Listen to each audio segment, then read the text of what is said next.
Hey everybody, welcome to Workforce Gaming. I'm Doug, along with Brad, Hello. and today we are going to be talking about the E3 Nintendo Direct. Now, instead of trying to talk about every single thing that was covered, we're just going to talk about the things that we kind of liked. You guys probably don't want to hear us be really dismissive of a lot of stuff that we just weren't interested in, so we're just not going to talk about it. We're just going to talk about the things we liked. So to start off the press conference, I actually thought when I loaded up the YouTube video of it, I thought I was watching the trailer for like some totally different game and didn't realize it was Nintendo Direct because this thing looked fucking crazy. Yeah. Looked amazing. So you just start out with the giant mechs destroying everything. Yeah, and it was not very Nintendo-y, and that's why I thought I was like watching an ad or something like that. It's so what is this game is Daemon X Machina, which is basically it seemed like kind of like it didn't really seem like a normal mech game. It definitely seemed like more like boss battle type. I don't know if that's the case.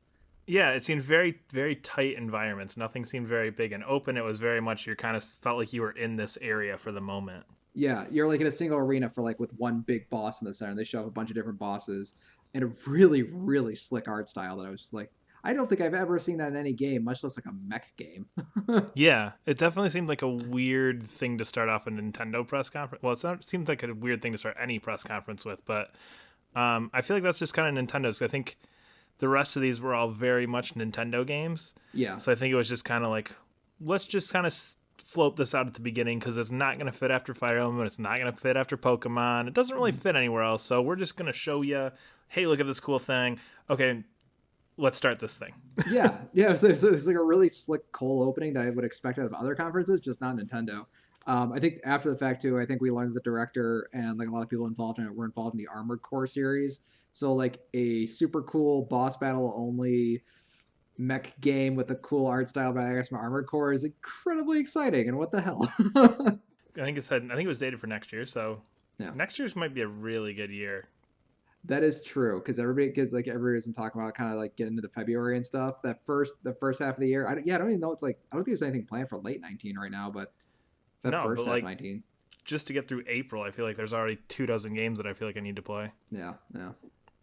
So after Daemon X Machina, Brad, you're gonna take this away because I was like, oh, it's Xenoblade 2, and I thought it was just Xenoblade 2, and that's why I was kind of confused. And it's No, it's definitely DLC. okay. So the DLC like it's called Torna, which is one of the not to get into like huge lore things, but anyway, it's a prequel to the original one. You play as Adam, who is referenced a lot in flashbacks, and Mhm. because of the way the Aegis works, he was a driver of the Aegis a long time ago and had to do with a lot of the things that you're kind of dealing with the fallout of in Xenoblade 2. So a lot of things that happen in Xenoblade 2 go back to what this guy did, and this guy, Adam and Malos, who are the two kind of guys that they kept bouncing back and forth of in the trailer there. So it's kind of going to be one of those things where it's interesting just to kind of look at those flashbacks you saw Yeah. and now be able to actually play through those. So I think it's one of those games that really doesn't necessarily need to continue the story of Xenoblade 2, but it's just Mhm. kind of that extra like appendix type of thing where it's just like here's some extra information, here's this extra piece that goes along with Xenoblade 2 that'll be just kind of cool to fill in that time period that we have hints of and we have ideas about, but we don't actually get to see and experience in the real game. Were you really excited when you heard about this? Were you like, yes, okay, that sounds awesome, sort of thing? I feel like this was either announced or rumored before, Oh, okay. so I know I had some inkling of it. I don't know like how official that was. So it was one of those Oh, things I saw and yeah. went, yeah, okay, yep, playing as Adam. Yep, okay, yep. So that was Okay. kind of my feeling with it. The thing that did surprise me, and this was most of the stuff that came out after the direct, was it can be purchased standalone. It's $40. So very clearly not just your tiny little DLC add-on. It feels like Yeah. makes it feel like it's going to be this big new piece of the Xenoblade universe.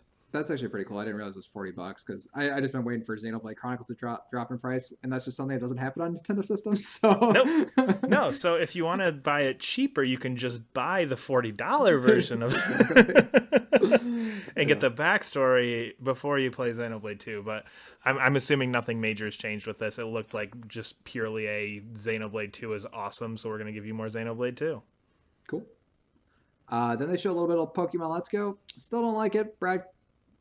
I would love to play that game for 10 or $20. Moving on. Then they announced a much cooler looking game called Super Mario Party. Yeah. Super Mario Party. I think this the thing I do like about I like first of all I like the title. I thought the title was a really cool way to separate it from like basically from what I understand. I haven't played a lot of Mario Party, but just from what I understand, like the last like 7 of them have not been great. Yeah, I haven't touched one. I don't think since GameCube. I think GameCube might have been the last one I played. So I think Yeah, just and at this point you're on what like 14, and I feel like probably. outside of Final Fantasy, I don't think there are very many things that can get away with putting that big of a number next to a title. Yeah, and it was kind of cool, and it definitely felt like a clean slate. Is trying to get away from like the original Yep. Mario Party. It's like okay, now we're Super Mario Party, and it's one of those things that it is really it's one of those types of games I feel like it's outdated super quick. Where it's like look at all these cool features you can do with your hardware, and then you play with the cool hardware things, and then like you go back and like this wasn't that fun to begin with. Like they had like the two switches sort of like laid out in like weird patterns to make like tank games and all this other stuff. I mean, Yeah, it looked cool. It looked actually looks like super cool. But I'm always like a little nervous when they have like kind of gimmicky. I mean, I guess Mario Party is just gimmicks though. it's the 1-2 switch that should have launched with this Good. Okay, that's a good with point. the Yeah. system. It has that look of a launch game. Like here, look at all you can do with the HD Rumble. Look what you can do with the controller tracking. Look what you can do with the two separate screens. And look, you can take it out to a bar and you can go hang out with your friends and play Super Mario Party. It just has that feel to it, which is really cool. It's just one of those things where I think for those of us that just kind of play games on our own and we're not like going out there and bringing our Switch to somebody's place and hanging out Yeah. and playing our Switch, like I don't feel like it's not a game for me. It's I'm not gonna sit and play this on my own while I'm watching TV like I'm going to do with Xenoblade 2. This game is gonna blow up at colleges. Like that's gonna be a great college game Oh for a yeah, lot of people. Like Rock oh Band yeah, 2 is for us. Like that's gonna be somebody's Rock Band 2. yeah, oh yeah. And I think that's what Mario Party always strived on is it's that like I mean, and I think that's when I stopped playing them was end of high school when it wasn't like hey I've got 6 people that were all just hanging out at somebody's house, let's play Mario Party. Yeah. And it was like oh I'm I don't have 6 people over at my house to play video games anymore. Yeah. It's like, when's the last time I had 6 people over it anywhere? So the next big game after that was Emblem: The Three Houses. I have no familiarity with the series, but from my understanding, this is like a really big deal that they showed a Fire Emblem game. Yeah, I'm gonna be perfectly honest. This is one of those things where I played the GameCube one like for probably hundreds of hours, and then just due to not having a 3DS and yeah, that kind of thing. I actually have not touched this series since GameCube, and it's one of those ones that every time I see somebody playing it or hear anything about it, it's like, man, I remember loving that game. So I'm just really excited to get back into this Oh, okay. Yeah. more than anything else. It looks really cool. I always love the tactical elements of stuff like this, whether it's something like Final Fantasy Tactics or XCOM. I love those style of games, and they're very few and far between, especially really good ones like Fire Emblem is. So Yeah. I'm just really excited to play it. I don't really know anything else too much about it, and I don't think there was too much revealed in that trailer, but just looks like a cool Fire Emblem game, and I'm happy that there's another awesome game coming to my Switch. Yeah, that's one of those series like I've always been like kind of like cursorily interested in, but I just feel like I'm not a huge fan of the setting compared to other strategy games. Like I'd much rather play a new Advance Wars or like Mhm. XCOM or something like that because of the setting. But I just know Fire Emblem's like kind of those beloved series. But as a new Switch fan, maybe I'll actually get around to playing that one day. Um, Overcooked 2 is like just sort of like thrown out there as an announcement. Looked like the Overcooked 1, but I'm actually pretty excited for that. Yeah, more It, Overcooked's always good. You kind of got the. I feel like the middle of this was kind of the like, okay, Switch needs games. Here are games Switch has. True. Yeah. Yeah. We Because have Fortnite. We yeah. have Overcooked. We have Hollow Knight. Look at this montage of like every game you can think of that's come out in the past 2 years. Yeah, and I mean it was kind of like it was a lot of those like it's now coming to Switch thing, it's now on Switch thing, and I think your level of interest in which of those games is coming to Switch is like totally like dependent on the person themselves. Oh yeah, Every time a game is like a Wolfenstein or a Doom is announced for Switch, like don't care at all. Anytime like some small indie game is announced for Switch, very excited.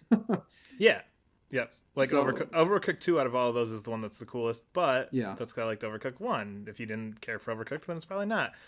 Seeing Dark Souls probably is giant for a lot of people. I don't care. So I yeah, think that's kind of that section was we're gonna throw 30 games at you, pick out the 3 or 4 that you're excited about, have a good time. yeah. No, exactly. Um, So they had a bunch of montages. They had some new Octopath news. The thing I thought was really exciting, they have a new demo coming out. I ate that up real big, so I'm excited to Oh play yeah, that soon. I think we probably will even do our own impressions on that one. yeah, I think Um, so. and then they just went into Smash. For Just like 25 glorious minutes. literally 25 minutes of Smash, which was it was cool. It was cool. I guess just to start with like Smash. So the game is it is a new Smash game, but it's more of like a conglomerate of all the other Smash games in one, and like they smartly called it Smash Brothers Ultimate, which kind of insinuates it's not a sequel. It's more of like a let's just bring everything together. And they've Uh, I what? disagree. I disagree completely with everything you just said. This very much feels like its own thing. It is not just like going like we tagged it as ultimate just because like I think it is that. I think the idea of ultimate is just being it is the ultimate version of Switch that you have wanted. It's every person who's gone like, oh man, I Yeah, wish they didn't take whoever out. It's in there now, and it's yeah, that going, you know what, like we are fine tuning every single detail that we've made over the past 20 years or however long Smash has been around now. yeah. We are fine tuning this down to be the best that it can be. And you know what? We're going to sacrifice a little bit on terms of new content, but we're going to hit everything you've ever wanted this to be.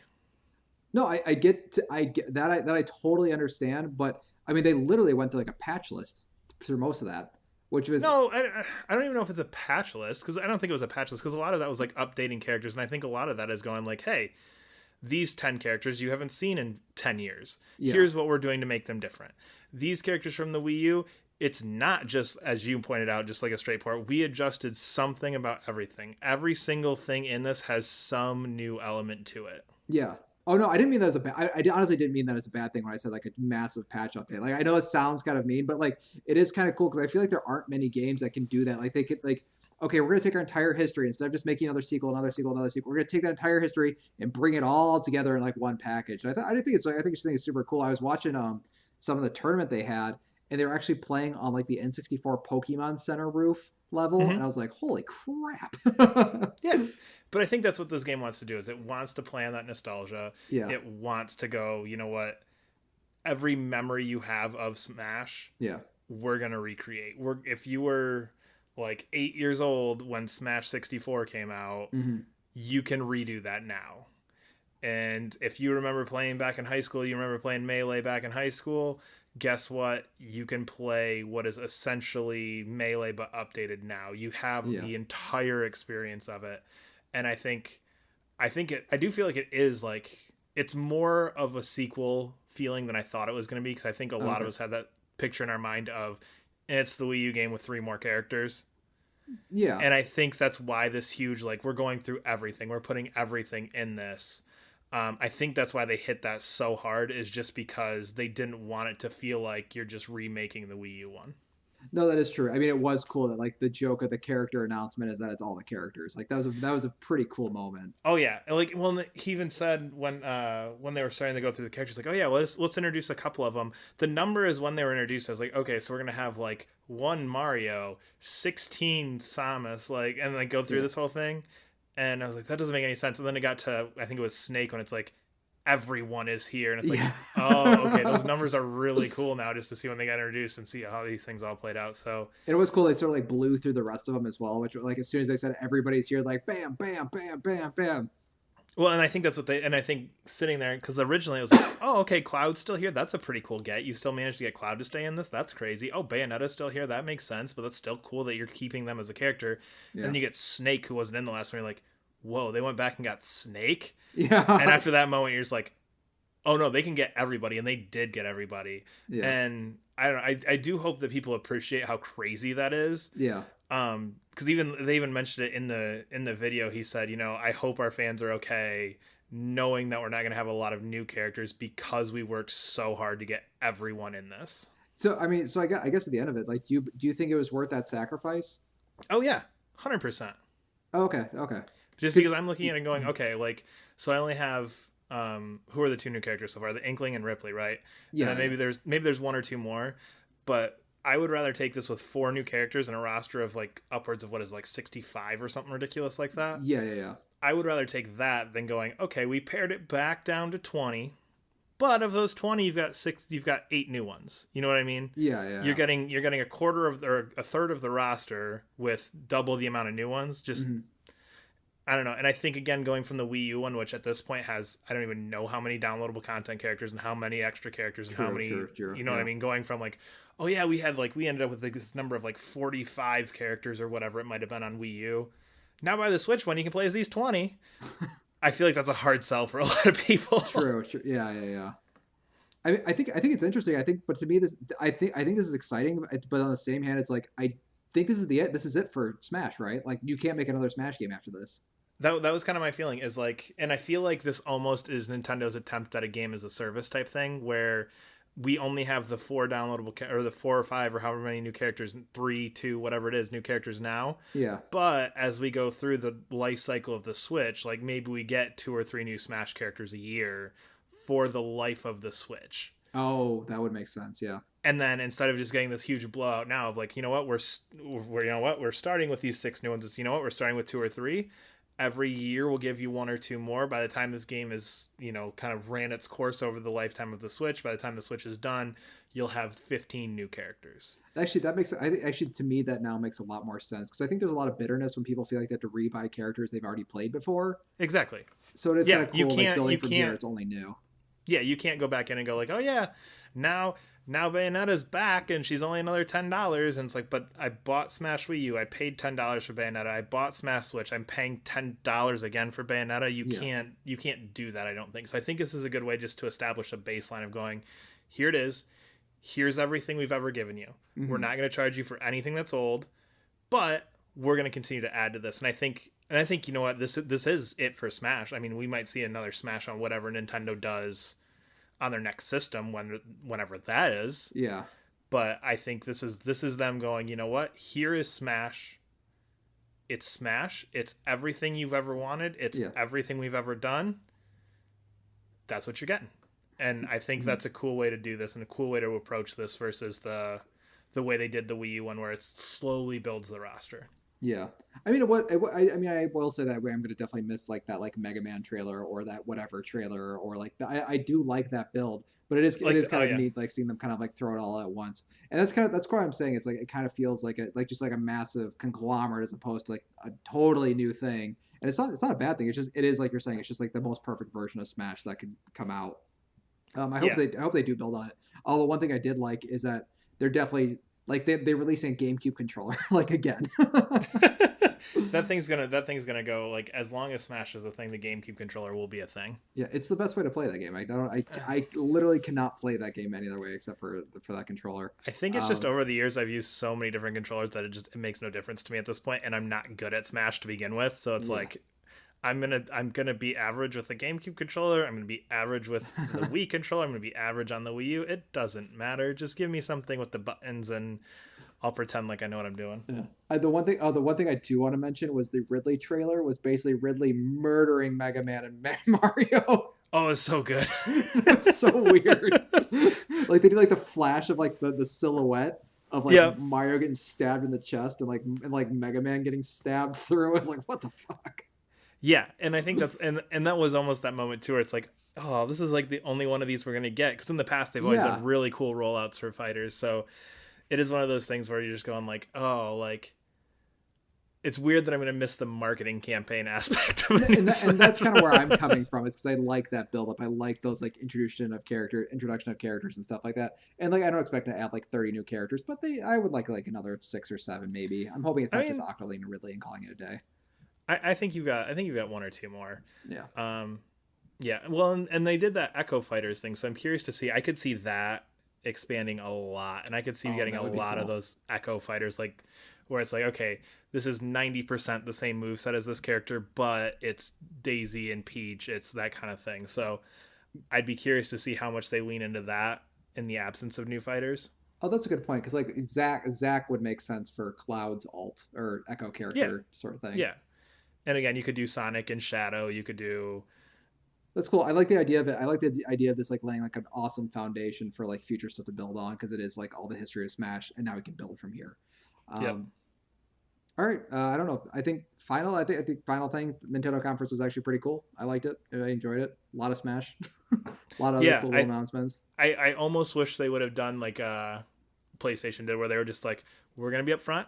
It's gonna be a lot of Smash. There'll be some other new stuff in there. It's gonna be a lot of Smash Gonna be because a lot. I think that kind of helped me with PlayStation's a little bit, where they went, it's gonna be these four games. Yeah. There might be one or two other things. It's these four Four games. games. Don't Yeah. get your hopes up. So I think that's the only thing, is a little warning at the beginning of almost calling this like the E3 Smash Direct versus the ET Nintendo Switch Direct. No, that's a good point. Yeah. All right. We are Workforce Gaming. If you guys like what you hear, you can follow us at Workforce Gaming on Twitter and subscribe to us, whatever you listen to us on. We'll see you guys next week. So yeah.